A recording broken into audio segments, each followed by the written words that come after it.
अस्सलाम वालेकुम, my name is Usman. तो आज के हमारे इस लेक्चर में खुशामदीद। आज हम पढ़ने वाले हैं बाइनरी ऑपरेटर्स के बारे में। तो बाइनरी ऑपरेटर्स क्या होते हैं? That work with two operands. तो जिसके क्या होते हैं, टू ऑपरेंड्स होते हैं, ठीक है। तो ए प्लस बी। तो मैंने क्या किया, जिसके दो ऑपरेंड होते हैं, ए एक ऑपरेंड है, बी एक ऑपरेंड है, ठीक है। और ये प्लस क्या है, एक ऑपरेटर है, ठीक है। प्लस माइनस ज़रब तकसीम मॉडुलस जो भी है, ये है एक ऑपरेटर होते हैं, ठीक है। उसके बाद एक आपने ना रूल याद रखना है। रूल क्या है कि लेफ़्ट ऑब्जेक्ट जो होता है वो फंक्शन कॉल के लिए इस्तेमाल होता है, और राइट ऑब्जेक्ट जो होता है वो पास एज अ पैरामीटर होता है, ठीक है। तो अभी हम शुरू करते हैं। सबसे पहले हम लिखेंगे, तो सबसे पहले हम क्या लिखेंगे, अपना एक बेसिक सा कोड बना लेंगे, ठीक है। वो हमने बना लिया। अब हम क्या करेंगे, यहाँ पर लिखेंगे क्लास, और यहाँ पे मैं लिखूँगा ऐड, दैट्स इट, ओके। अब इसके बाद हम क्या करेंगे, इसके बाद हम यहाँ पर, तो इसके बाद हमने क्या किया कि हमने एक क्लास बनाई है। क्लास के अंदर हमने क्या किया, प्राइवेट एक्सेस स्पेसिफायर के ज़रिए दो हमने वेरिएबल डिक्लेयर करवा लिए हैं। इसको आप डाटा मेंबर कहते हैं, ठीक है। इसके बाद हम इस्तेमाल करेंगे पब्लिक। तो देखें आप, A is equal to zero है, कंस्ट्रक्टर बनाया हमने इसके अंदर, पब्लिक के अंदर, और A is equal to zero, B is equal to zero. तो देखें, इसके बाद हमने क्या किया, इसके बाद हमने दो फंक्शन बनाए हैं, ठीक है। देख लें आप, हमने क्या किया कि वॉइड इनपुट नामी एक फ़ंक्शन बना दिया, ठीक है। उसके अंदर हमने क्या कहा कि C out and C in, enter A and C in enter A, उसको हमने क्या किया, यूज़र से ले लिया, ठीक है। उसके बाद हमने फिर से इसीलिए इसी तरह से हमने एंटर बी, सी आउट एंटर बी, और बी को यूज़र से एंटर करवा लिया, ठीक है। उसके बाद हमने सिंपली वॉइड डिस्प्ले का एक फंक्शन बनाया, और क्या किया कि C out this is A and C out this is B, और यहाँ पर मुझे बी को शो करवा दिया, ठीक है। तो ये क्या करेगा, ए और बी की वैल्यूज़ को शो करवाएगा। अच्छा, इसके बाद मैंने क्या किया कि मैंने यहाँ पर क्लास के अंदर एक ऑब्जेक्ट बना लिया, ऐड एक्स वाई जी। और यहाँ पे मैं आपको रूल याद करवा दूँ। पहले मैंने क्या कहा, लेफ़्ट जो होता है वो फंक्शन कॉल के लिए इस्तेमाल होता है, और जो राइट होता है आपका वो होता है पास एज आर्ग्यूमेंट। तो यहाँ पर देखें अब लेफ़्ट राइट क्या है, तो हमने क्या करना है कि इनको ऐड करना है। तो z is equal to A plus X plus Y. तो देखें, अब इनमें से x और y में से लेफ़्ट कौन है, राइट कौन है? राइट क्या है, y है, ठीक है।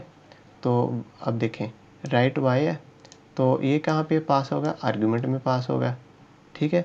और ये जो लेफ़्ट में क्या है, x है, तो ये क्या क्या इस्तेमाल होगा, ये फंक्शन कॉल के लिए, ठीक है। अब देखें, अब हमने करना है ऑपरेटर को ओवरलोड। तो यहाँ पर सबसे पहले हम ऐड लिखेंगे, क्लास का name as a return type. उसके बाद हम लिखेंगे OPERATOR ऑपरेटर, और यहाँ पे प्लस लगाएंगे, यहाँ पर हम लिख देंगे। अब देखिए, मैंने आपको क्या कहा था कि जो राइट होता है वो फंक्शन पैरामीटर में पास होता है। तो यहाँ पर ऐड लिखूँगा, ऐड किसका क्या लिखना है, ऐड क्लास का नेम लिखूँगा, और यहाँ पर मैं पास कर दूँगा y1, ठीक है। उसके बाद हम क्या करेंगे, यहाँ पर ऐड नामी एक टेम्परेरी ऑब्जेक्ट बनाएंगे, यहाँ पर टेम्प डॉट ए कर दूँगा is equal to y1 dot A कर दूँगा प्लस ए कर दूँगा, और दैट्स इट। इसके बाद मैं क्या करूँगा, यहाँ पर टेम्प डॉट बी कर दूँगा is equal to y1 dot B plus B, that's it. उसके बाद मैं क्या करूँगा, रिटर्न कर दूँगा मैं टेम्प। अब देख लें, मैंने टेम्प को रिटर्न कर दिया, ठीक है। अच्छा, अब देखें, मैंने आपको क्या बताया, मैंने आपको बताया कि जो राइट होता है ना, राइट वाला आपका ऑब्जेक्ट है, राइट में क्या है, y है, तो ये क्या पास होगा, पास एज आर्ग्यूमेंट होगा, ठीक है। उसके बाद क्या है कि ये जो लेफ़्ट है, लेफ़्ट क्या होता है कि फंक्शन कॉल के लिए इस्तेमाल होता है। अच्छा, अब देखें, जो हमारा ये ए है ना,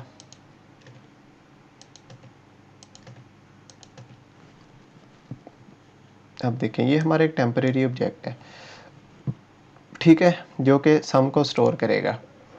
ठीक हो गया।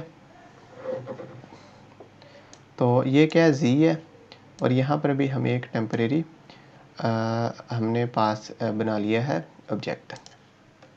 ओके, तो देखें ये जो आपका ए है ना, ए जो लिखा है, ये लिखा है लेफ़्ट के लिए, ठीक है। या मैं इसको ऐसे करूँ कि इसको यहाँ से कंट्रोल एक्स कर दूँ और इसको यहाँ पर मैं कंट्रोल वी कर दूँ। ओके, तो आपको ओके, अब इसको भी मैं यहाँ से कंट्रोल एक्स करता हूँ, यहाँ पे वी, यहाँ पे प्लस, और देखें ओके हो गया। ले, मैंने इसकी तरतीब सीधी कर दी। अब चलें, अब देखें राइट पे क्या है, राइट वाला आपका क्या है, वाई है, ठीक है। तो ये y1 क्या है कि पैरामीटर के तौर पे पास होता है। तो ये y1 डॉट ए जो है, ये जो भी वैल्यूज़ आएंगी ये किसके लिए होंगी, ये जो पास है पैरामीटर हमारा ऑब्जेक्ट होगा, ठीक है। उसके बाद ये जो राइट में होगा, राइट में जो वैल्यूज़ होंगी वो इस x के लिए होंगी, ठीक है।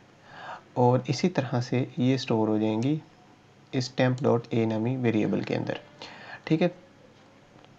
ओके, तो जो भी हमारा यहाँ से डाटा आएगा, ए का डाटा होगा, वो टेम्प नामी वेरिएबल के अंदर स्टोर हो जाएगा और टेम्प डॉट ए के ज़रिए कहाँ पे स्टोर हो जाएगा, टेम्प में। ओके, इसी तरह से ये जो बी है, y1 डॉट बी, ये किसके लिए है, ये इस पैरामीटर ऑब्जेक्ट के लिए है, ठीक है। उसके बाद ये जो बी है ये x के लिए है, ठीक है, x को रिप्रेजेंट कर रहा है।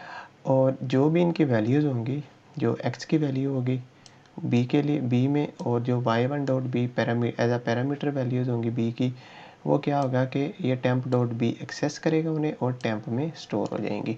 और क्या होगा, सिंपली जो हमारा टेम्प जो है ये रिटर्न हो जाएगा, ठीक है। इसके बाद यहाँ पर मैं लिखूँगा x डॉट इनपुट पहले करवाते हैं, ठीक है। फिर मैं क्या करता हूँ, y डॉट इनपुट, फिर मैं क्या करता हूँ कि यहाँ पर जो इनपुट होगा उनका सम आ जाए। उसके बाद क्या हो जाए कि एक्स डॉट डिस्प्ले हो जाए और y डॉट डिस्प्ले और z dot display, z dot display. Okay, तो ये था हमारा आज का लेक्चर। तो अभी हम इसको एग्जीक्यूट करते हैं। वो कह रहा है एंटर ए, मैं 10 एंटर कर देता हूँ, कहता है एंटर बी, मैं 20 कर देता हूँ। फिर वो कहता है एंटर ए, मैं 10 कर देता हूँ, वो कहता है एंटर बी, फिर से मैं 20 कर देता हूँ। तो देखिए दिस इज ए, पहले मैंने 10 एंटर किया, फिर 20 एंटर किया, फिर 10 एंटर किया, फिर 20 एंटर किया। तो उसने ए प्लस ए और ए को जो है वो उसने प्लस किया, उसका रिज़ल्ट 20 है। और दिस इज़ बी जो है उसका रिज़ल्ट 20 और 20 का रिज़ल्ट उसने 40 शो करवा दिया, ठीक है।